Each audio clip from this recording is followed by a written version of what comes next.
Marinelo, la ministra María Georgina Gutiérrez y Viviana Reto Ibarra, se dicta sentencia en la cual se procede a que la parte impugnada procede a confirmar con declaración el fallo dictado en primera instancia por parte del ministro instructor, señor Álvaro Mesa, resolviéndose en definitiva lo siguiente: que se condena a Óscar Alfonso Portes Michó como autor del delito de homicidio calificado, calificante de primera y quinta, y a premio ilegítimo en la persona de Daniel de los Ángeles Mateluna Gómez y de José María Ortigoza Anzoleaga. Se le aplica una pena única de 20 años de prisión mayor en su grado máximo a funciones legales por los hechos sucedidos el día 2 de octubre del año 1973. En contra de esta sentencia, se dedujo el recurso por parte de la defensa, se redujo el recurso de casación en la forma y en el fondo, que es deducido por parte de la defensa del sentenciado. En cuanto al recurso de la casación en la forma, que va a ser la causal del artículo 541, número 9 del Código de Procedimiento Penal, en relación con el artículo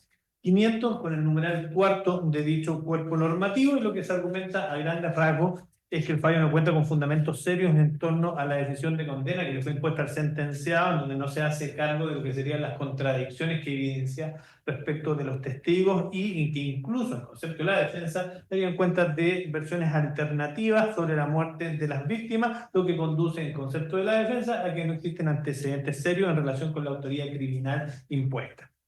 En consecuencia, en este extremo del recurso solicita que se acoja el recurso, se anule la sentencia y que se dicte acto continuo y sin nueva vista, pero separadamente, la sentencia que se crea conforme a la ley, al mérito del proceso, acogiendo lo que son las demandas deducidas por su parte. Respecto al recurso de casación en el fondo, se basa en tres causales de casación. La primera es la del numeral séptimo, artículo 546 del Código de Procedimiento Penal, denunciando la infracción de los siguientes artículos: 451, 488 del Código de Procedimiento Penal, y los artículos contenidos en el libro segundo del juicio ordinario de mayor cuantía, por revisión de los artículos que señala, en especial respecto de los artículos 1698, 1712 y 1713 del Código Civil, también los artículos 486 y 488 del Código de Procedimiento Penal, los artículos 15 número 1, 14 número 1 del Código Punitivo, 498 al 509 del Código de Procedimiento Penal y 391 numeral primero del Código de Castigo. En este caso, lo que cuestiona es que los elementos de cargo que fueron usados para construir lo que son las presunciones de culpabilidad no cumplirían con los requisitos para ello, y nada aportaría en concepto de la defensa para determinar lo que es la autoría que se le atribuye al sentenciado. En particular, señorías, en este extremo lo que hace es criticar lo que son los testimonios que están detallados en el proceso, los que cataloga de insuficientes para determinar cualquier actividad delictiva que se le pueda atribuir al encartado. Respecto de la segunda causal de casación, esta está sostenida en el numeral segundo, el artículo 546, se denuncia la infracción del artículo séptimo del Estatuto de la Corte Penal Internacional, en concordancia con los artículos primero y segundo de la Ley 20.357, violentándose con ello los artículos 18, 19, número 3, aquí lo cita como si fuese el Código Penal, pero entiendo yo que debería mencionarse con la Constitución Política de la República, en relación con el 391 del Código de Castigo y los artículos 93 y 91.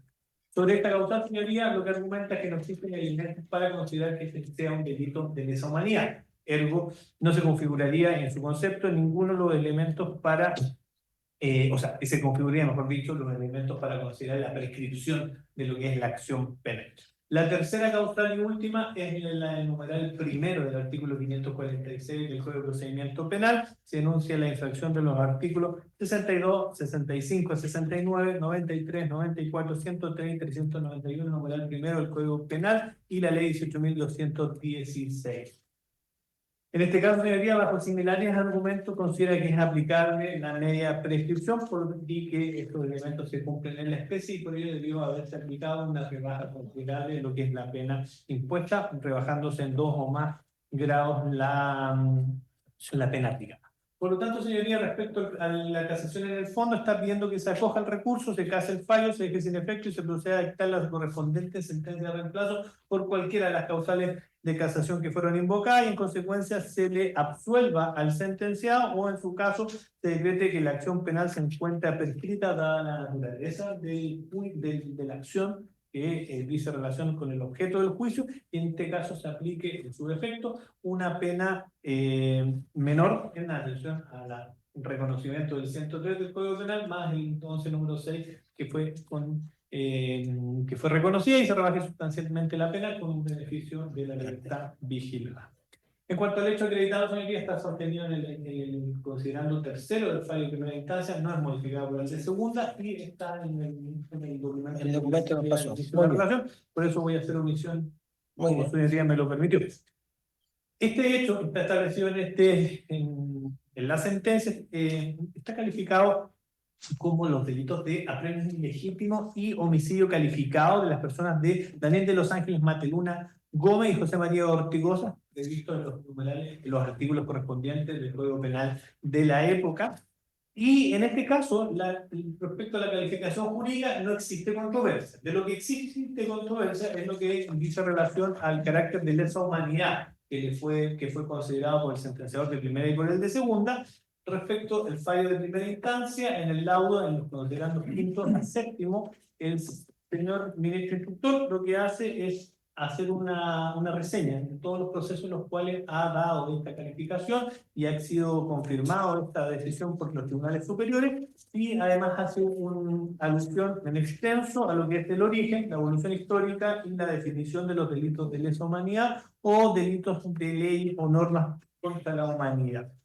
La Corte de Apelaciones lo que se hace es robustecer este aspecto del fallo, señalado que este caso es un delito de lesa humanidad basado en que es un ataque generalizado y sistemático en contra de un grupo determinado de la población civil y además es cometido por agentes del Estado, por lo tanto llegan a la conclusión que se trata de un delito de lesa humanidad.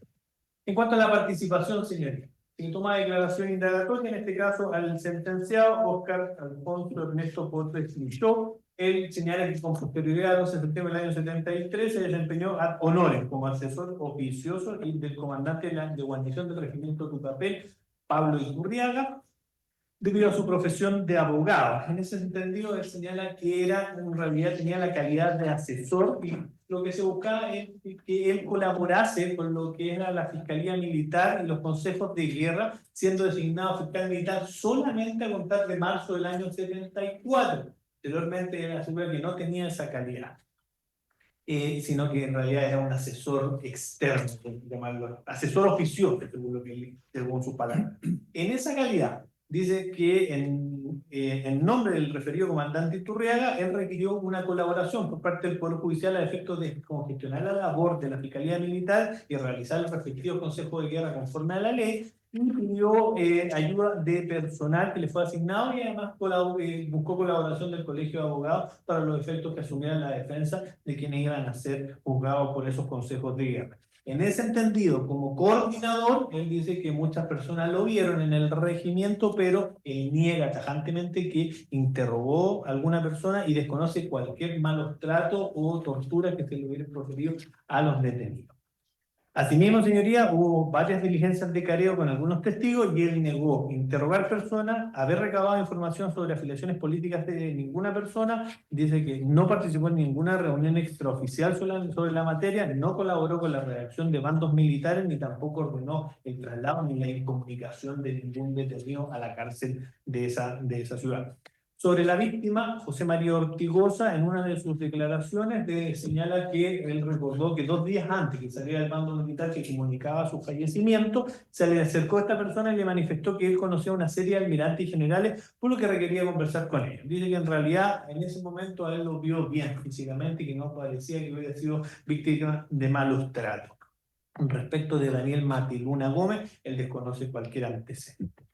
En cuanto al análisis, la participación del señor Kotlet, el razonamiento noveno en adelante, la sentencia puntualiza cuáles son los elementos incriminatorios que dicen relación con su participación y que descartarían lo que es la versión que él da respecto a los hechos. En particular, se da cuenta de testigos y documentos. Sobre los testigos, el ministro instructor hace una división respecto a bajo ciertos tópicos que se analizan algunos testigos. Los primeros son los testigos situados en época y contexto. Aquí se indica en un total de 26 deponentes, pero que en general lo que describen es que las víctimas estuvieron en la cárcel, luego fueron llevados al regimiento Tucapel y o bien fueron llevados a la Fiscalía Militar del aludido regimiento. Respecto de estos testimonios, destacan los dichos de Víctor Maturana Burgos, él indica que fue sacado junto a José María Ortigosa de la cárcel, a quien conoció en la estancia en ese recinto penal, y ambos fueron llevados al regimiento, primero para ser torturados y luego luego se les pasaba a ser interrogados en particular por el asesor legal de la base. Luego de ello señala que el deponente fue devuelto al calabozo, pero Ortigosa no volvió. Él es llevado a la cárcel de vuelta por orden del fiscal Potle y fue incomunicado. Pero un gendarme de nombre Víctor Silva, al llegar en la noche, le afirmó que había visto el cuerpo de Ortigosa lleno de balas en la morgue del hospital. Esto lo ratifica Víctor Silva cuando se le toma declaración. Sobre la fiscalía señala que él recuerda que el fiscal era el mayor Luis Jofré Soto, quien además era el segundo comandante del regimiento, y el asesor jurídico era Alfonso Potles Michó. Pero por la personalidad del señor Jofré, que era más bien tímido, quien hacía, bueno, los dichos de este testigo, quien hacía y deshacía de la fiscalía era Alfonso Potles, quien además dirigía los interrogatorios, y ello le constaba no solo porque había estado en presencia cuando se le interrogó, sino que él además lo amenazaba a los detenidos con tortura cuando no respondían como él lo requería. También destacan en este aspecto los dichos de Nelson Sequel, catalán. Él dice que Ortigosa era fuertemente buscado en la zona, ya que se le indicaba como dueño de un campo de guerrilla. Era intensamente buscado como fundador financista del grupo de amigos del presidente Allende. Ortigosa señala que él vivía en Rancagua, fue corredor de autos, tenía un garage grande en la calle 10 de Julio, y Carlos Carbún era amigo de Ortigosa, y al enterarse que era buscado, le habría aconsejado que se presentase a la Fuerza Aérea de Santiago, y allá en el fondo le ordenaron que se trasladase a Temuco, que no, para efectos de aclarar lo que era su situación.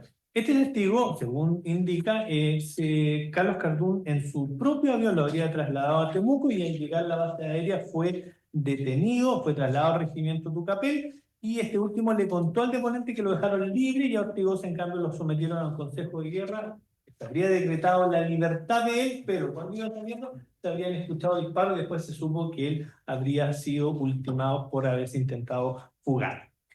Luis Quesada Chandía señala que él conoció a una persona de apellido Mateluna, que fue asesinada mientras era torturada por el teniente Vázquez Chaguán, que le disparó en la cabeza, pero otro teniente Espinosa tuvo que darle un disparo de gracia. Respecto de Vázquez Chaguán, él dice que lo habría matado, y esta situación lo atormenta. Respecto al segundo grupo de testigos, el ministro lo señala como testigos que se refieren al acusado Potles Michó. Acá destacan, bueno, se toma declaración al fallecido Luis Jofré, quien era sindicado como el fiscal militar de la época, pero él asegura que no interrogó a José Ortigosa. Pero sí sabe que José Ortigosa el interrogatorio lo efectuó Aquiles Poblete, quien reconoce estas circunstancias y además las torturas que le eran proferidas, y esta persona asegura que los destinos de todos los detenidos era decidido por Alfonso Potles. Los testigos Hernán Quirós, Daniel Aguirre, manifiestan que Potles concurría 2 o 3 veces a la Policía de Investigaciones a recabar antecedentes de la afiliación política de ciertas personas, y sabiendo que él era la persona que asesoraba al fiscal militar Luis Jofré. Orlando Moreno señala que Alfonso Potles cumplía funciones en la Fiscalía del Regimiento de Tucapel, recordando que era cotidiano verlo en ese lugar. También recuerda lo que es el apellido de Ortigosa, toda vez que a esta persona, según él sabe, se habría extorsionado a su familia por parte de 2 uniformados para que le entregasen dinero a cambio de su libertad, y lo cual ocurrió, pero finalmente obviamente no se le otorgó la libertad. Germán Carrasco señala que en los interrogatorios también participaba Alfonso Potles, lo conocía porque era una persona que lo ubicaba desde su niñez, y particularmente se le preguntaba por el Plan Z. Carlos Luco también identifica a Poble como una persona que estaba en la Fiscalía Militar y tenía una cierta conexión con el capitán Uvilla, que tenía relación con el Departamento de Inteligencia del regimiento. Edison Chihuahua estuvo también detenido en el regimiento, y escuchó hoy que Potle le recriminaba cuando se le permitía el ingreso a ciertas personas para consultar por sus detenidos, e incluso amenazaba a los conscriptos por mandarlos a fusilar si eso volvía a ocurrir. Francisco Mata, él asegura que su padre fue interrogado por Potles en un momento y fue con un ex diputado de la zona a preguntar por él, y Potles también había dicho que en el fondo él decidía lo que era lo que era el destino en este caso del padre del sentenciado, y él estaba seguro que el fiscal militar en realidad era Potlet y que Jofré en realidad era solo una pantalla. También, señoría, dentro de los que se destaca está Hernán Morales, con las víctimas José Ortigosa y Daniel Anzuluaga. Dice que él conoció a Ortigosa, era su cliente y también ubicaba a Mateluna, quien al parecer era practicante y probablemente se desempeñó en el Hospital Regional de Temuco. Ortigosa lo conoció en la ciudad de Villarrica, era una persona muy ostentosa que manejaba mucho dinero producto de sus negocios. Y recuerda que 2 días antes él tomó contacto con él, se contactó telefónicamente de Santiago comentándole que tenía una citación en el regimiento Tucapel y según cree recordar le dio el nombre de Iturriaga como el oficial que lo citaba. Dada de esta situación, José Ortigosa le consultó qué debía hacer y finalmente él dice que le aconsejó que se presentase al regimiento a fin de aclarar la situación. Bernardita Weiss y Rodrigo Enríquez también confirman de que Potlet participaba en los interrogatorios. Jorge Sepúlveda, en el mismo sentido, dijo que Potlet estaba hablando de todo. Ellos son los testigos, ahora paso a los testigos, señoría, que son pertenecientes al núcleo familiar o de amistad de las víctimas, que son, los divide por las dos afectados. Daniel Mateluna, por Daniel Mateluna, bien digo, declara el hijo de también Daniel Mateluna, quien recordó que su padre, cuando se produjo el golpe, se despidió de ellos y él se fue a esconder a la casa de la familia Contreras. Y su casa era constantemente allanada y hasta que uno de los hijos de él fue detenido, algo que provocó que su padre se entregase. Esta versión es ratificada por la señora María Isabel Lillo y además el otro de sus hijos, Juan Mateluna. Alfonso Contreras, perteneciente a la familia Contreras, ratifica el hecho de que Mateluna se escondió en su casa y él le pedía que, por favor, viajase a Argentina, pero eso no ocurrió y se fue a entregar y después en algún momento, a las 2 semanas después, vio un cuerpo de una persona que estaba en la ciudad y era una persona que estaba baleada y era Daniel Mateluna, asegurando que él no pudo haberse intentado escapar porque anteriormente él había sufrido lesiones a causa de las torturas que recibió. José María Ortigosa Anzuluaga, por él declaró también su cónyuge, señalando que él era requerido por la Fiscalía Militar de Temuco, que ella conversó con Alfonso Coto y la habían conocido porque anteriormente habían celebrado, él había representado a una de las partes en un contrato de compraventa, por lo tanto lo ubicaba perfectamente. Señala que su marido estaba en Santiago, viajó a Temuco junto con sus amigos Carlos Carbón y Pedro Pablo Errázuriz a conversar con una citación. Ella recuerda que su marido le hizo llegar un documento, un papelito en donde pedía la suma de $250.000 para poder lograr su libertad. Esto se lo entregaron al comandante Pablo Iturriaga, pero a los días se comunicó su muerte y pudieron ver que él tenía múltiples impactos de bala. Patricia Ortigosa, Mari Carmen Ortigosa y Francisco Rodríguez, hijo de la señora Carmen Uriarte, ratifica la versión que fue otorgada por ella y también se le toma declaración a Carlos Carbón y a Pedro Pablo Errázuriz, quien confirman esta versión que da su cónyuge. En consecuencia, señorita, lo que asienta la sentencia de primer grado, que es ratificada por la de segunda, es que el señor Potlet era abogado de Temuco, teniente reserva, fue llamado en esa cordial a colaborar con la Fiscalía Militar del nuevo régimen inmediatamente ocurrido el pronunciamiento militar para apoyar la gestión de la Fiscalía Militar. En ese lugar y ante el alto número detenido de personas llamada a prestar declaración, actuando como fiscal ad hoc, hizo una presentación al Pleno, al Tribunal de Alza de esa ciudad y se le autorizaron la evolución de servicio de diferentes funcionarios para que colaborasen en estos consejos de guerra. Ya al 11 de septiembre del año 73, él actuaba como abogado asesor y fiscal militar ad hoc del regimiento Tucapel de Temuco, interrogando detenidos y decidiendo el destino de las personas privadas de libertad y teniendo a esa fecha las facultades decisorias y de orden al interior de las dependencias del regimiento. En tal calidad, asienta la sentencia que tuvo pleno conocimiento de las actuaciones que se realizaban dentro del regimiento, especialmente lo realizado por el grupo encargado de los interrogatorios de los prisioneros políticos, los cuales se sabía que eran torturados, entre otros métodos, mediante la aplicación de corriente. Estas personas se presentaban a raíz de los bandos militares que eran requeridos por radio y diario, y en las dependencias de la Fiscalía Militar se resolvía lo que dice relación a si se les daba la libertad o bien se tenía otro destino. No solamente eso, sino que también interrogó detenidos y en el caso de las víctimas Daniel de los Ángeles Mateluna y José María Ortigosa, según el mérito, estuvieron en calidad de detenidos dentro de este régimen. Por lo tanto, considera que es autor del 15 número 1.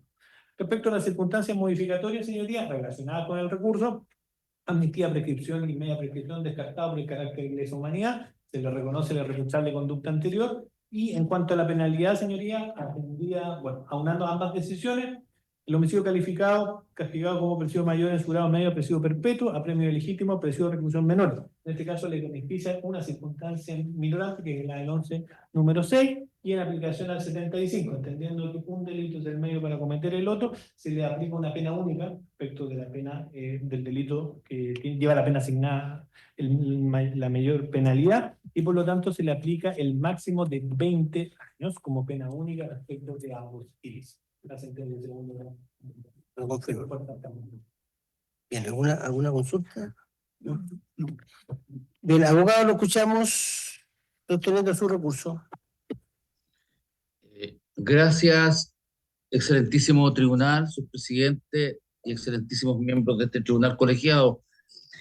Alega el abogado Alfonso Podeles del Arce, por su representado, el sentenciado don Óscar Alfonso Podeles Michó, solicitando, en primer término, hacer mención y considerar el recurso de casación en la forma que se ha interpuesto.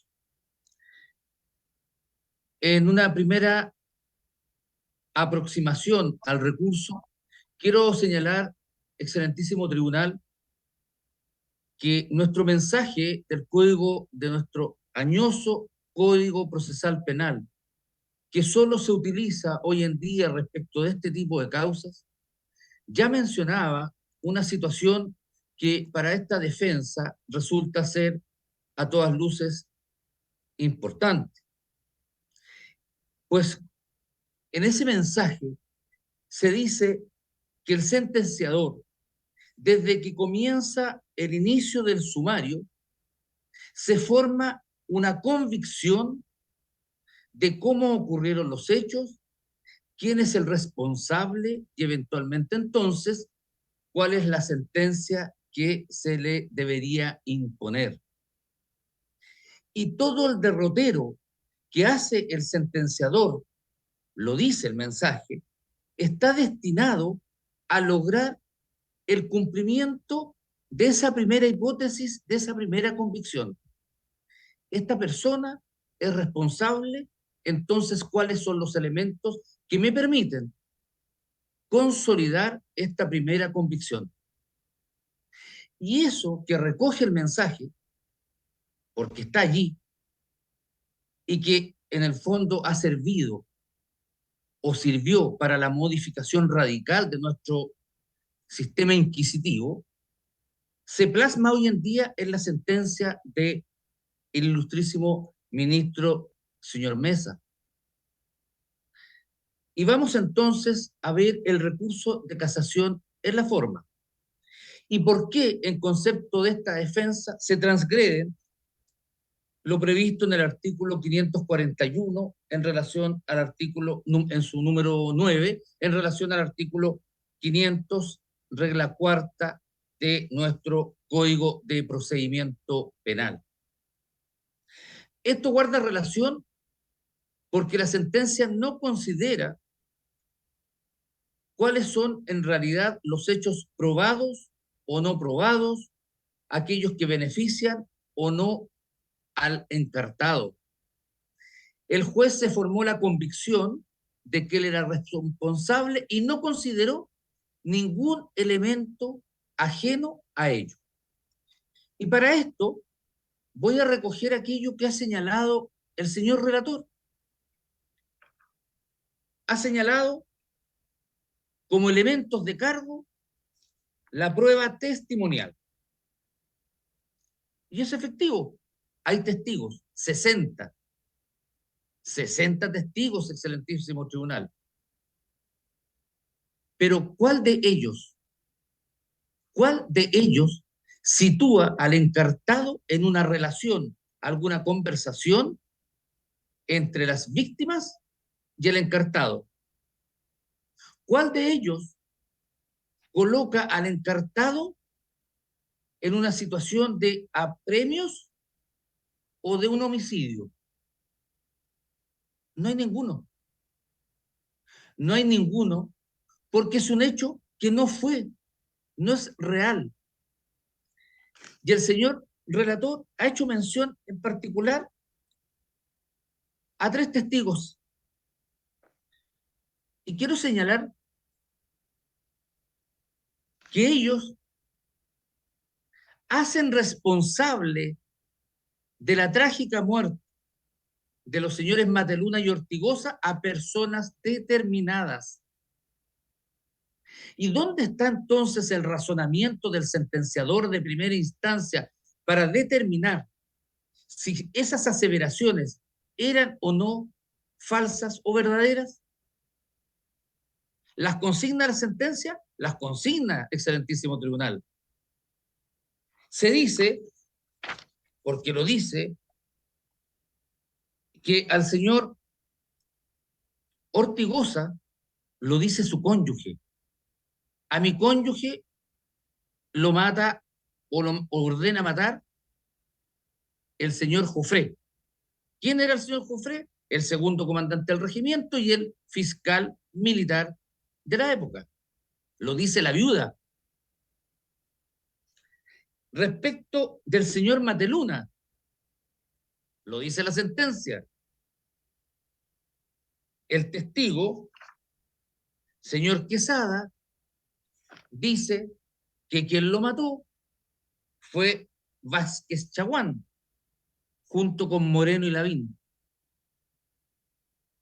O sea, hay personas que se les imputa en forma directa el hecho delictivo del homicidio, pero no obstante eso, no son condenados, no tienen sentencia y no están todos muertos. Es extraño, entonces, excelentísimo tribunal, que respecto de quien ninguno los indica como autor, cómplice o encubridor, resulta ser el único responsable de la muerte de estas 2 personas. Es curioso. Y eso no es valorado por el sentenciador de primera instancia y tampoco lo es por el sentenciador de la Ilustrísima Corte de Apelaciones de Temuco. Entonces, ¿hay aquí o no un vicio o defecto en la sentencia que debe ser motivo de revisión por parte de este tribunal? Por supuesto que sí. Porque no hay un análisis acabado, pormenorizado, detallado de lo que ocurrió respecto de estas declaraciones. Y me reserva un tercer testigo, que es el señor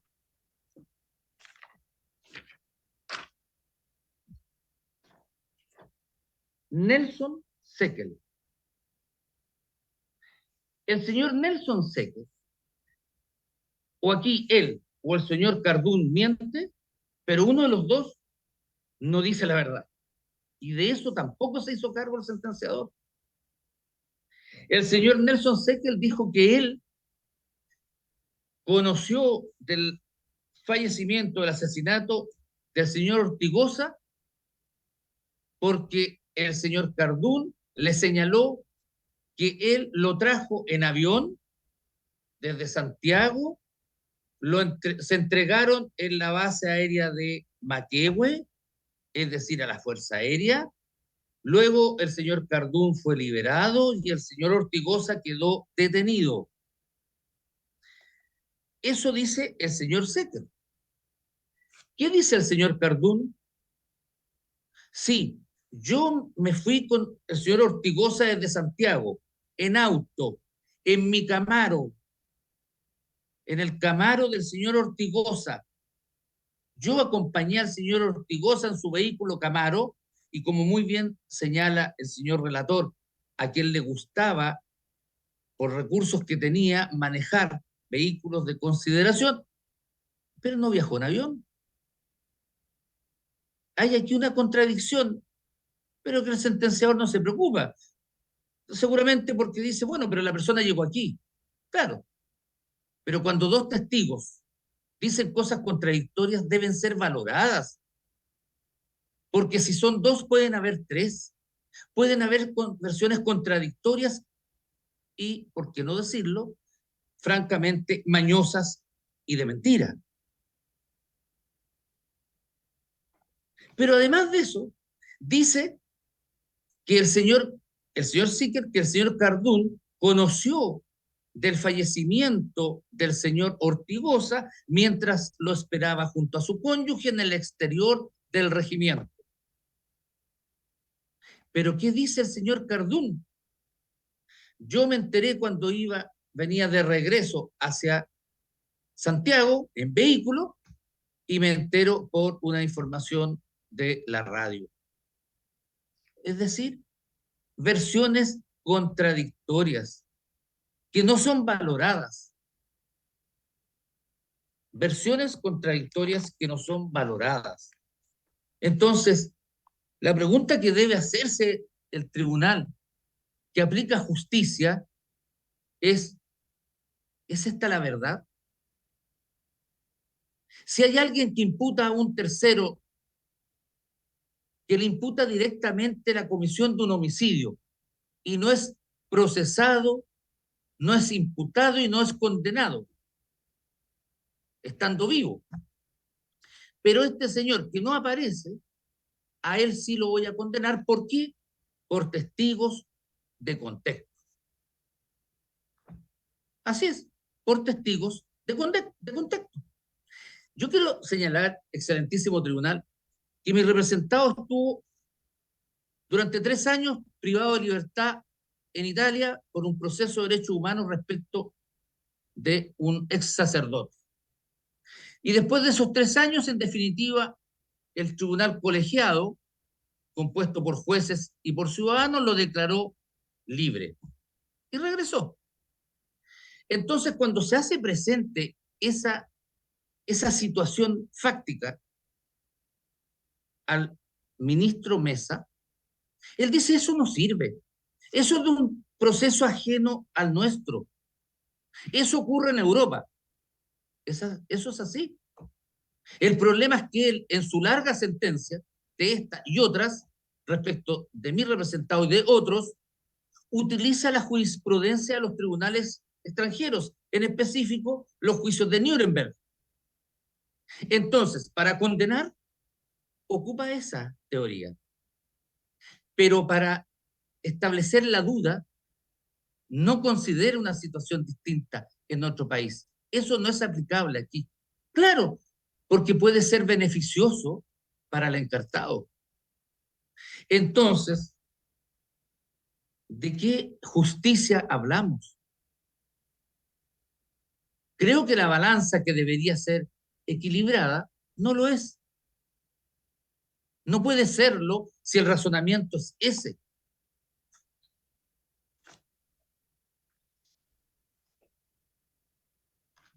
De los 60 testigos, solamente refieren hechos en particular 4. Y de los 4, ninguno se indica a mi representado. Ninguno. Pero es condenado. ¿Y por qué? Porque efectivamente él estuvo allí. Porque sí, efectivamente él concurrió a la Corte de Apelaciones de Temuco de la época a fin de conseguir que los tribunales de justicia pudieran designar actuarios de los procesos para atender a las personas que estaban detenidos, para dar un justo proceso rápido, para que las personas pudieran salir en libertad luego de prestar declaración, porque las personas que estaban allí no eran legos. Y la Corte de Apelaciones de Temuco, con el consentimiento de la excelentísima Corte Suprema de la época, le señaló, sí, facilítense los funcionarios del Poder Judicial que sean necesarios. Y sí, en esa acta, él aparece como fiscal ad hoc. Pero lo que no dice el sentenciador es que el Código de Justicia Militar establece la posibilidad de designar fiscales ad hoc para tareas específicas. Y eso fue lo que ocurrió. Pero no esta otra interpretación. No es esa. ¿Cómo resulta razonable que una persona a quien se le pide una colaboración ad honorem concurra a los tribunales de justicia para pedir colaboración y eso le juegue en contra? Usted fue, pero no obstante, usted es responsable. El año 74, marzo, efectivamente él postula al cargo de fiscal militar y es designado fiscal militar. Y de ahí sigue su carrera hasta que él presenta una renuncia años después. Y tal vez por eso, muchos, algunos de buena fe y otros derechamente de mala fe, los indican a él como un fiscal en propiedad a partir del 11 de septiembre del año 1973.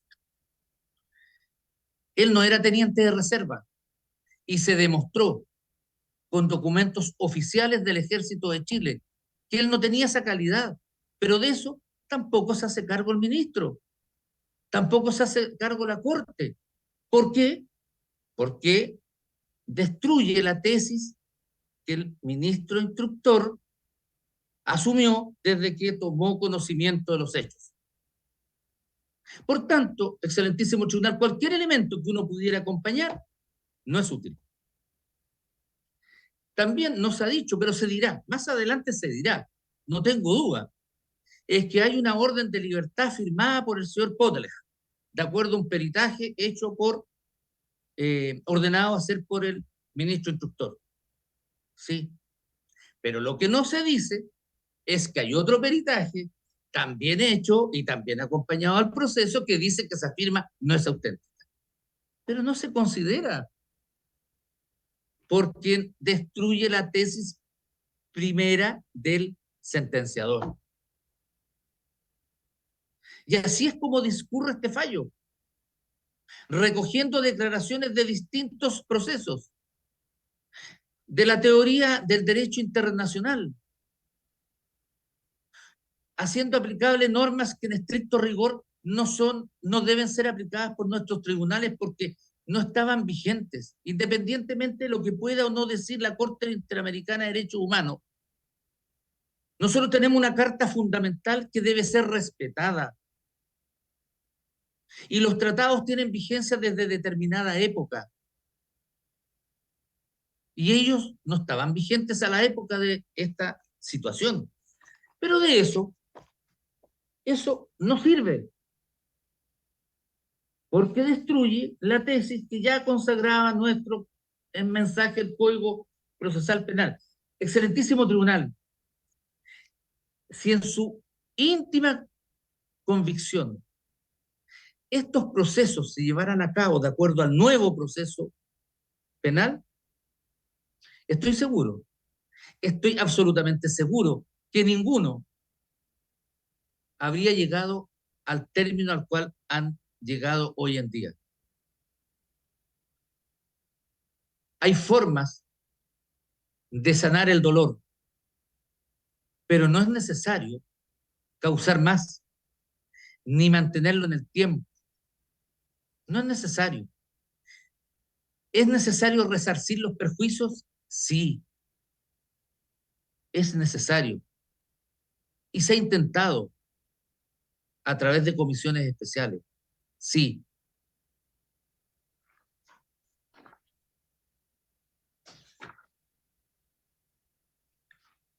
Excelentísimo tribunal, si uno ve el relato de la sentencia, uno puede llegar a una convicción de que el sentenciador ha llegado a una nueva forma de autoría.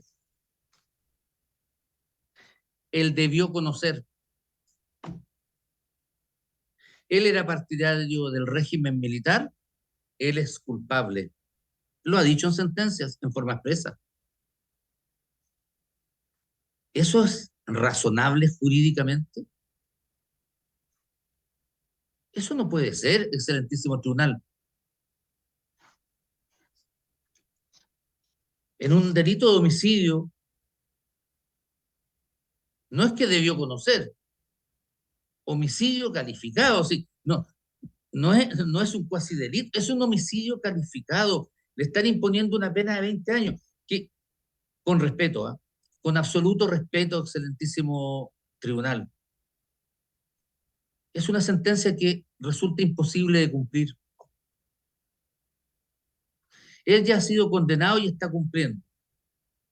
en precarias condiciones de salud, jamás podrá llegar a cumplir esta condena si es que fuere confirmada u otra que está pendiente de cumplir. La naturaleza de la vida no lo permite. No lo permite. No obstante ello, yo estoy aquí por justicia, porque mi representado también merece justicia y merece también que razonablemente un tribunal pueda conocer y debatir aquellos puntos que la defensa ha esgrimido.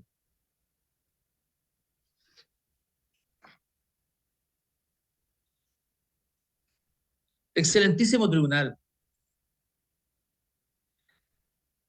las sentencias definitivas en materia penal deben tener las consideraciones en virtud de las cuales se dan por probado o no los hechos atribuidos al reo. Es un principio básico. Y ello impone a los jueces la obligación de un estudio razonado y detenido de todos los elementos del juicio que haya acumulado durante el proceso investigativo y que puedan o no determinar la responsabilidad del procesado, pero no puede partir de la premisa que ya es responsable. Si le están diciendo que un tercero distinto ha sido responsable, hay tres teorías de autoría aquí. Fue respecto de uno de las víctimas, persona X. Respecto del otro, persona X más Y. Y también podríamos razonar de acuerdo a lo que decía el alcaide de la época. Habían militares que sacaban reos en las noches y no volvían. Hay una tercera hipótesis entonces. ¿Pero qué es lo más simple? Lo más simple es decir, bueno, usted era un fiscal ad hoc, usted dicen algunos que usted interrogaba, usted estaba allí, usted era partidario del régimen, bueno, vamos a aplicar la sanción a usted. Eso es en síntesis. Y ello no se condice con el derecho. No es lo que nos enseñaron, no es aquello que hemos formado convicción. Aquí el onus probandi le correspondía al juez, pero debía ser un onus probandi, un peso de la prueba y una prueba equilibrada. Y ello no es así. De la simple lectura del fallo y de lo que he expuesto esta mañana, es posible, sin lugar a duda, dar por cierto que todos los elementos para estar en presencia de un homicidio calificado y a premios ilegítimos no se dan. Es un hecho cierto que las personas lamentablemente han fallecido, fueron asesinadas. Eso no tiene explicación, no tiene justificación. Pero se requiere también determinar el vínculo de la participación. Es que no se puede condenar por condenar. Tienen que formarse la convicción de que esa persona sí, efectivamente le disparó. No, efectivamente ella facilitó los medios. Él no era el comandante del regimiento. Él no era el fiscal militar de la época. Él no lo era. Era un asesor. Pidió el auxilio de la justicia. ¿Por qué? Porque era un hombre de derecho. Por más de 50 años ejerció su profesión y nunca fue víctima de algún repudio por ese hecho. Jamás. Entonces sí, no es posible que se forme una convicción condenatoria. Quiero reiterar, la viuda, qué dolor más grande la viuda. pero ella se indica expresamente ante el juez sentenciador quién fue el responsable de haber ordenado la ejecución de su cónyuge. Lo dice. Don Raimundo Quesada, su testimonio número 24, a fojas 218 la sentencia. Quien asesinó a Mateluna es el teniente, por el principio lógico de la inocencia, no voy a repetirlo. Otro testimonio de don Daniel Aguirre, el testimonio número 46, a fojas 124 a 125, la sentencia dice: Ortigosa fue ejecutado por orden del comandante Iturriaga, en convivencia con el comandante Pacheco de la FACH, luego de quitar un maletín con dólares el que portaba el señor Ortigosa. Distintas hipótesis de autoría expresas, señaladas por los testigos que le sirven como testigo de cargo al sentenciador. Así las cosas, excelentísimo tribunal, creemos que sí, esta sentencia adolece de una transgresión a las normas de nuestro Código de Procedimientos Civil en términos de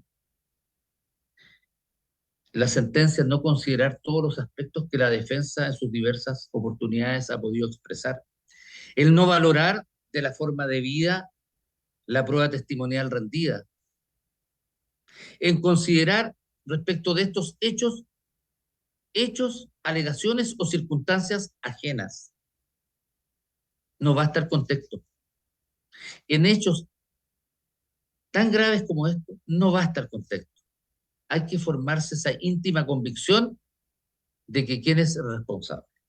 Es por ello, y los excelentísimos tribunal, que solicito tener a bien acoger el recurso de casación en el fondo y dando lugar a este, revoque la sentencia dictada por el tribunal ACU y en su lugar mi representado sea absuelto. Muy bien, gracias, abogado. Excelentísimo tribunal, Diga. quería hacer mención respecto perdón. El recurso de casación en el fondo. Disculpe, puede hacerlo. No se preocupe, excelentísimo tribunal. Y yo quiero partir de una premisa, porque también pienso que será materia de discusión de una exposición por parte de mis colegas que me seguirán. Puede estimarse que el recurso ha sido mal entablado por tener pretensiones antagónicas, discordantes, o porque no puede existir esta subsidiariedad. Puede ser. El tema es que también existe la casación de oficio. Y la excelentísima Corte Suprema puede o debe, en el caso de estimar que existe una transgresión a las normas, hacer uso de la casación en forma oficiosa. Así que, no obstante lo anterior, esta parte efectivamente estima que hay normas infringidas en esta sentencia.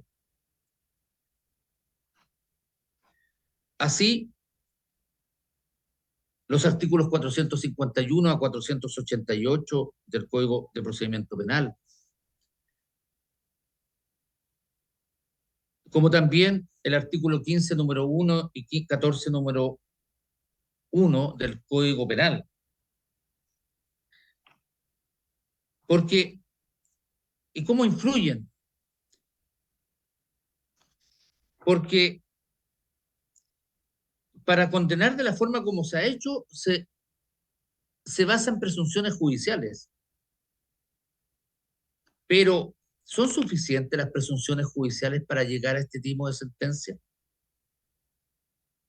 ¿Son suficientes las presunciones para condenar cuando éstas no logran establecer precisamente quiénes son los que cometieron un determinado delito?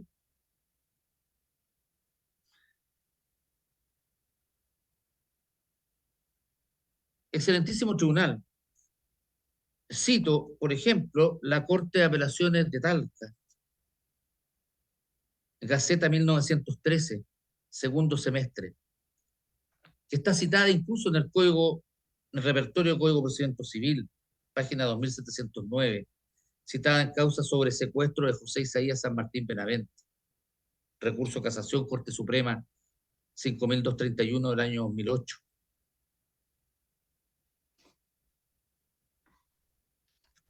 Sobre la base de testimonios que no afirman ni dicen nada respecto de la eventual participación del encartado, se da por hecho que este es el autor del homicidio calificado y apremios ilegítimos que en definitiva le cuestan la vida.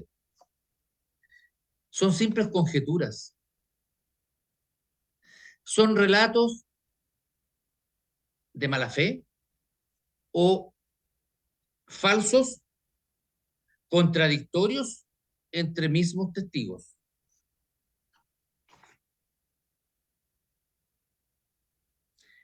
Insisto, excelentísimo tribunal, ninguno de los testigos, ninguno se indica a mi representado como responsable de los hechos que nos convocan.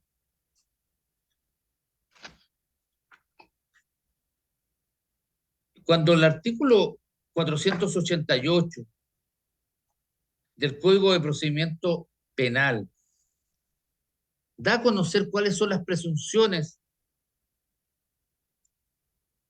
para que constituyan plena prueba, lo señala. Hechos reales y probados. Y no en otras presunciones. Sean múltiples y graves. Sean directas. Y que concuerden unas y otras.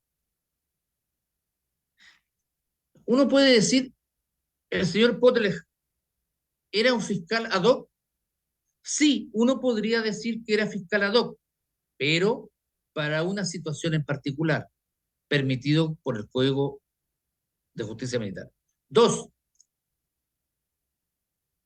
El señor Potelej participó en algún interrogatorio, apremios ilegítimos o directamente en la muerte de alguno de los dos fallecidos. No. 3. Como base de esta sentencia, las declaraciones vertidas por algunos testigos, en especial la viuda, un testigo que dice haber estado con el señor Ortigoz y con el señor Cardúen, ¿son reales?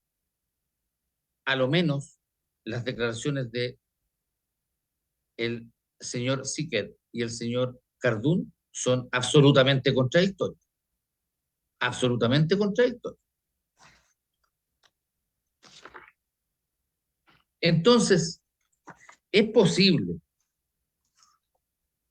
estimar que aquí existe una alteración a las normas reguladoras de la prueba? Claro, por supuesto. No puede valorarse como plena prueba o incluso como una prueba indiciaria que pueda permitir a través de una presunción que esos dichos contradictorios constituyen una presunción judicial. Son hechos que no pueden, al ser contradictorios, estimarse como probados. Así las cosas, existe aquí una clara vulneración a las reglas que guardan relación con las normas del valor de la prueba. Finalmente, respecto al tema de los delitos de lesa humanidad, ha sido largamente discutido y casi resulta ser solamente un enunciado, esta parte, en términos que se estima por esta defensa que no estamos en presencia de delitos de lesa humanidad porque no estaban vigentes las normas que las regulaban para el Estado de Chile. Independientemente de lo que haya podido decir cortes internacionales. Así las cosas. Y aquí es donde está la eventual contradicción. Es que si no fueran delitos de lesa humanidad, estaríamos hablando de delitos comunes, horrorosos, horrorosos, pero a cuyo respecto se aplican normas de prescripción. Hay sentenciadores de cortes de apelaciones de este país que han establecido que el artículo 113 es plenamente aplicable. Y esta defensa, por cierto, que estima que es lo que pudiera ser aplicable. Sin querer extenderme más en mi alegato, excelentísimo tribunal, agradezco haberme escuchado. Solicito en consecuencia que se case la sentencia impugnada de fecha 2 de septiembre del año 2022 pronunciada por la tercera sala del Ilustrísimo Tribunal de la Corte de Apelaciones de Temuco, y acogiendo este recurso se dicte sentencia absolutoria. Y en todo caso se libere a mi representado del pago de costas. Es todo, excelentísimo tribunal, y muchísimas gracias por haberme escuchado esta mañana. Muy bien, gracias a usted, abogado. Escuchamos a don Francisco Bustos. Muchas gracias, señor presidente, por su venia y de esta excelentísima sala. Vengo alegando por los querellantes particulares, doña Mary Ortigosa Uriarte, hija de don José María Ortigosa, y por doña María Isabel Lillo, y don Daniel, don Cristian, don César, don Patricio, César Patricio, George y Juan Carlos, todos ellos Mateluna Lillo, solicitando el rechazo de ambos recursos, casación en la forma y el fondo, y que se declare que en definitiva la sentencia del día 12 de septiembre del año 2022, dictada por la Ilustrísima Corte de Apelaciones de Temuco, no es nula. Señoría, voy a reducir sustancialmente mis alegaciones, habida cuenta también que tenemos muchos querellantes y lo completo de la resolución. Muy bien. Lo primero, respecto del recurso de casación en la forma, hay un defecto formal, valga la redundancia, y esto es que el recurso no fue preparado, pues no se presentó, como escuchamos, tanto de los alegatos de mi distinguido contradictor, como también, como uno puede leer en el propio recurso, prácticamente todas las críticas van dirigidas al ministro Álvaro Mesa y a la sentencia de primera instancia, y por lo tanto, inclusive si uno las compartiera, como se confirma el fallo, lo que tendría que haber ocurrido es que se presentara una casación en la forma respecto de ese primer recurso, y esto no aconteció. Por lo tanto, ya por eso solo hecho podríamos descartar el recurso. Pero además, señoría, la jurisprudencia de esta Corte ha señalado que la naturaleza de la causal del 541 número 9 en relación con aquella del 500 numeral 4 del Código de Procedimiento Penal es que no estén aquellos considerandos que estatuyen, digamos, las normas infringidas. Entonces, lo que tendríamos que buscar es que no existieran esas consideraciones, y si uno mira el propio índice de la sentencia de primera instancia, hay un análisis de la defensa, por lo menos en la página 280 a 405 del fallo. Aquí puedo citar simplemente dos sentencias de esta excelentísima Corte Suprema, el rol 154.811 del 2020, en el episodio Jaime Ortiz, o también el episodio Operación Colombo Principal, rol 25.584-2021, donde se nos dice que si los pronunciamientos, si existen esos basamentos, si existen los considerandos que contienen las reflexiones, entonces tiene que descartarse necesariamente este arbitrio y tiene que rechazarse el recurso de casación. Por lo tanto, señoría, creemos que el recurso de casación en la forma puede ser rechazado desde esa perspectiva. Además, incluso el propio análisis del recurso, donde uno ve que hay prácticamente 20 páginas para criticar los razonamientos del ministro, refuerza nuestra hipótesis. Es decir, que en realidad hay una discordancia más que una falta de razonamiento. Ahora, señoría, respecto del recurso de casación en el fondo, también existen causales incompatibles en diversos sentidos, más allá que también tenemos algunos comentarios en cuanto a lo más sustancioso de estas causales. En primer lugar, Las causales esgrimidas son el 546, numeral séptimo, y el número 2, y se pide absolución, por un lado, se pide también que se declare la prescripción, y se pide además la rebaja de la pena por la prescripción gradual, y esto ha sido tratado largamente por la excelentísima Corte Suprema, en el sentido de que no corresponde al máximo tribunal elegir si es uno o dos el recurso, sino que uno debiera casarse simplemente con una sola tesis. También hay otros errores de forma respecto de la causal del 546 numeral séptimo, y esto es que se atacan diversas normas, muchas de las cuales no son reguladores de la prueba. Por ejemplo, señala genéricamente los artículos 451 al 488, se mencionan las normas de los artículos 1698, 1702 y 13 del Código Civil, y también se ataca el artículo 488 in totum, por ejemplo, en la página 28, por lo tanto, ya solo esto debiera llevarnos a resolver el recurso. Pero además, señoría, y aquí necesariamente creo que uno debiera mencionar esto, existen testigos que mencionan el rol del señor Podlej, no todos ellos personas detenidas, hubo incluso agentes de investigaciones, como el propio Carlos Luguastroza, que declara a Fojas 881 y 882, habla del cargo de fiscal militar, hay personas que declaran haber sido interrogadas por Podlej, que este señor estaba vestido de militar, incluso que portaba armamento, por ejemplo, doña Bernardita Weiser en Fojas 1113 y 1114, don Edison Chihuahua, Fojas 950 a 953, y existen diversas sentencias de esta excelentísima Corte Suprema que han ratificado la responsabilidad que tuvo el imputado y acusado hoy día, señor Podlej, por su participación en la represión en la región de la Araucanía. Por ejemplo, el mismo rol 154.811, el episodio Jaime El Tif, el episodio también 14.483, 2021, por el doctor Hernán Enríquez Aravena, o mucho más recientemente el rol 69.149, 2023, por Pedro Ríos Castillo y Guido Troncoso, además de otros fallos por anulaciones de consejos de guerra, en los cuales se aplicó la tortura y donde justamente las personas que buscaban la revisión de estos consejos de guerra, en muchos casos señalaban también a premios del señor Podlej, por ejemplo, el rol 1488-2018, donde se anula un consejo de guerra de Temuco en el que venía condenado el hermano de don Humberto Lagos Chufenero. Entonces, respecto de la causal del 546 numeral séptimo, hay razones formales para rechazarlo, pero también hay prueba sobrada en el expediente para ratificar la condena y en definitiva declarar que el fallo no es nulo.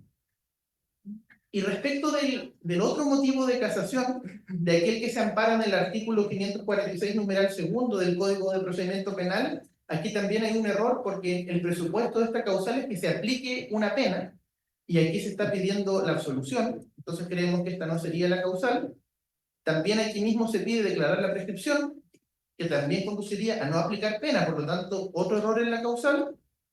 Y respecto del fondo, ¿es esto un delito de lesa humanidad? El recurso cuestiona que en definitiva estas víctimas no tendrían una militancia política, pero la verdad, la militancia política no es un requisito para ser víctima de un delito de lesa humanidad. Lo que pide el derecho internacional, lo que piden las normas que vinculan al Estado chileno también, es la perpetración de un ataque general o sistemático en contra de la población civil, de acuerdo a la política de Estado, y que en ese contexto se cometan los actos inhumanos en particular, el homicidio, la tortura, la desaparición. Este es el llamado hecho global, como diría la profesora Claudia Cárdenas, o elemento de contexto que tratan Berle y otros. Y hay jurisprudencia de esta excelentísima Corte, por ejemplo, casos donde han sido asesinados niños, por ejemplo, el rol 34.156, 2015, o casos de abuso de la fuerza y luego en que es asesinado un detenido, luego hecho desaparecer, por ejemplo, la sentencia de enero de este año, el rol 68.351-2023, por José Renato Lascano Campos. Por lo tanto, señoría, no hay fundamentos para acoger el recurso de casación ni en la forma ni en el fondo, y por lo tanto solicitamos en definitiva se rechacen los recursos, declarando que la sentencia de alzada no es nula. Termino aquí. Gracias, abogado. Por favor, un abogado que... ¿Cuál es su nombre, abogado? Don Matías. ¿Puede alegar, abogado, teniendo presente lo expuesto por su antecesor para no repetir los argumentos. Lo escuchamos. Gracias, señor presidente. Con la venia de esta excelentísima Corte, comparezco en presentación del Programa de Derechos Humanos, donde solicitaría que se rechacen los recursos de casación en forma y fondo interpuestos por la defensa de Oscar Potlatch, y con ello se confirme la sentencia del 2 de septiembre del año 2022. Respecto a la casación en forma, en primer lugar, la defensa interpone la causal, alegando la causal número 9 del artículo 541 del Código Procedimiento Penal en relación al artículo 500, número 4 del mismo cuerpo legal, la cual exige que se deben señalar las consideraciones en virtud por las que sean probados o no los hechos atribuidos al procesado. Al respecto, cabe señalar que la sentencia de segunda instancia confirma en su totalidad los hechos de la sentencia de primera instancia, por lo que no se vulnera la norma, la norma y no estamos frente a una sentencia de aquellas que revocan o modifican. De todas formas, la sentencia de segunda instancia se hace cargo de todas las alegaciones que hace la defensa. En primer lugar, la primera alegación, el establecimiento de los hechos y la calificación jurídica, lo hace en el considerando sexto, donde la Corte comparte el establecimiento de los hechos y la calificación jurídica como homicidio calificado y apremios ilegítimos. En segundo lugar, respecto a las alegaciones de la defensa de los hechos establecidos y los antecedentes recabados, en su considerando séptimo señala que se puede sostener la participación de Oscar Potlatch como autor en cuanto existen antecedentes recabados en la causa que se traducen en 60 declaraciones, 29 documentos y la declaración del mismo imputado. Respecto a la alegación de la defensa sobre la supuesta falta de imparcialidad de los testigos, la Corte, en su considerando séptimo, establece que no se tacharon en su minuto los testigos y que tampoco fueron objetados los documentos. Respecto a la cuarta alegación que hace la defensa, la alegación sobre la supuesta falta de imparcialidad del ministro sustanciador en haber calificado al mayor Luis Cofré Soto, que era la fecha de los hechos, era el fiscal titular del regimiento Tucapel de Temuco, establece que, en considerando séptimo de la sentencia, que dicha declaración no es una opinión personal del ministro sustanciador Álvaro Mesa, sino que es la opinión que se tuvo, que tienen las personas que declararon en la causa y que conocieron y trabajaron con el mayor a la época de los hechos. Y respecto a la alegación que hace la defensa respecto al informe fiscal, que el informe fiscal establece que existen testigos presenciales, la Corte señala que eso no es efectivo y que está superado, pues la sentencia no lo contempla. Así las cosas, sus señorías excelentísimas, se hace cargo de todas las alegaciones de la defensa sin que sea correcto sostener que se vulnera lo dispuesto en el artículo 500, número 4 del Código de Procedimiento Penal. Respecto a la casación de fondo, no voy a repetir los argumentos que respecto a las causales contradictorias que ya expuso mi compañero Francisco Burgos, y por ende solo me haré cargo de una situación de fondo, en lo que quiere decir respecto a la falta de los testigos, en que, bien como se dijo, hay bastantes testigos que estipulan que don Alfonso Potlatch, a la fecha de los hechos, era efectivamente el fiscal ad hoc, pero era quien estaba a cargo de la fiscalía. Y me gustaría citar brevemente una declaración de Aquiles Poblete Müller, que está en el fallo, y que él es policía de investigaciones, comisario a la época de los hechos, y dice: el gran responsable de todo esto y quien decidía el destino de los detenidos es el abogado Alfonso Potlatch, quien estaba a cargo de la Fiscalía Militar. Esta excelentísima Corte, en otras causas, ya ha condenado a Alfonso Potlatch porque se entiende que la Fiscalía Militar del regimiento, a la época de los hechos, era él quien mandaba y tenía el destino de los detenidos en sus manos. Es por estas consideraciones, su señoría excelentísima, que solicito se rechacen los recursos presentados por la defensa. Gracias, abogado. Don Francisco. Buenos días. Por la venia de su señoría excelentísima, vengo a alegar de los recursos de casación en la forma y fondo, solicitando su rechazo en todas sus partes. Yo alego en representación de don Ignacio David, nieto del señor Ortigosa. Para no repetir las alegaciones ya referidas por los demás abogados, sostengo que los recursos, ambos, carecen de fundamentos y contienen afirmaciones genéricas. y varias posiciones claramente rechazadas que ya han sido explicadas. Principalmente, el recurso de casación en la forma sostiene que la sentencia carecería de consideraciones para dar probado lo hecho, lo cual la transformaría en una sentencia arbitraria, que no podríamos conocer por qué y cómo el sentenciador arribó a dicha resolución. Sin embargo, creo que de la relación hecha por el señor relator, a todos nos queda claro la contundente prueba amplia respecto a la participación y a la acreditación de los hechos investigados. Así nos damos cuenta que el recurso de casación en la forma y también el del fondo no apunta a una omisión formal o un quebrantamiento de una norma concreta, sino que disfraza una discrepancia interpretativa como defecto formal. O sea, no está de acuerdo con lo que el señor juez tuvo por acreditado, lo cual no es motivo de casación. Las resoluciones recurridas entregaron latamente sus razones en el considerado sexto y séptimo y ahondan cada motivo.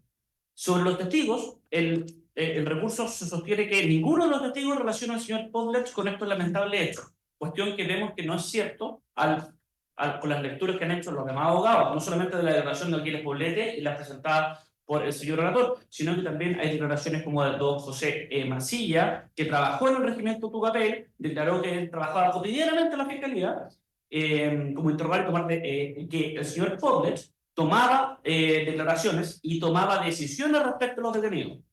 Que esto se lo dijo presencialmente el señor Jofré, que era el fiscal militar, como antes se ha entendido, de papel. El fiscal ad hoc era el señor Podlech. Declara que él incluso intercedió con el señor Podlech para favorecer a mujeres que él conocía. Es decir, aquí la toma de decisiones, conocimiento específico del señor Podlech, como fiscal ad hoc, está acreditada y latamente considerada en la sentencia. Otro cuestionamiento que se hizo fue respecto a la imparcialidad de los testigos. La verdad es que no se emitieron tachas y la sentencia de la Corte de Apelaciones de Santiago también se refirió a ello como una falta. Ya más para finalizar, su señoría excelentísima, resulta importante el fallo de 6 de marzo del 2023, rol 154.811 del 2020, en donde se condenó al señor Podlech también, y que en recursos bastante parecidos de casación en la forma y fondo, con alegaciones similares, el fallo consideró que no resulta posible admitir la solicitud de nulidad con mira a obtener una nueva estimación de los hechos para obtener una conclusión distinta. Esa creo yo que es la misma alegación que se ha hecho en autos. Y respecto a las demás alegaciones hechas por los demás creyentes, Muy bien, muchas gracias. Se dan por terminados los alegatos, la causa que han estado de acuerdo y con ello se pone término a la audiencia. Muy buenas tardes. Buenas tardes, excelentísimo presidente. Adiós.